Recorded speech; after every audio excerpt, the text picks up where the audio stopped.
देखो, कल जो विधानसभा के अंदर जो घटनाक्रम हुआ है, प्रश्नकाल चल रहा था और प्रश्नकाल के दौरान विधानसभा की पहले से परिपाटी रही है और नियमावली ये रही है कि जिस सदस्य ने क्वेश्चन लगाया है उस क्वेश्चन रिलेटेड ही विभागीय मंत्री उस क्वेश्चन रिलेटेड ही जवाब देना रहता है और यही होता आया है।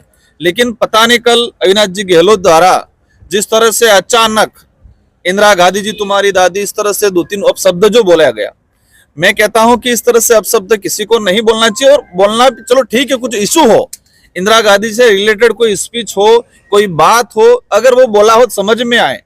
जो क्वेश्चन पूछा था उसका और इंदिरा गांधी जी से कोई लेना देना दूर दूर तक कोई वास्ता नहीं था। और वो कहा जाता है कि वो पहले से किसी के द्वारा मन में कोई एक धारणा होती है, एक विचार होते हैं, तो वो कभी कभी अपने आप अंदर से निकल जाते हैं। तो बीजेपी के अंदर जो मंत्रिमंडल वर्तमान में है, राजस्थान के विकास की बात कम करता है, एक दूसरे के आरोप प्रत्यारोप की बात, भूतकाल की बात, काल्पनिक बात, इन चीजों पे ज्यादा ध्यान देता है। और राजस्थान का इन्हीं वजह से, इसी मंत्रिमंडल की वजह से और भजनलाल जी के नेतृत्व में जो सरकार जो चल रही है, पूरे राजस्थान का और सारे डिपार्टमेंटों का बंडा ढाल करने का काम किया है। ये पहला बार नहीं है, इससे पहले भी कोई भी डिपार्टमेंट के मंत्री हो, शिक्षा मंत्री थे मदन दिलावर जी, ट्राइबल के लिए बोला था, अपशब्द बोला था।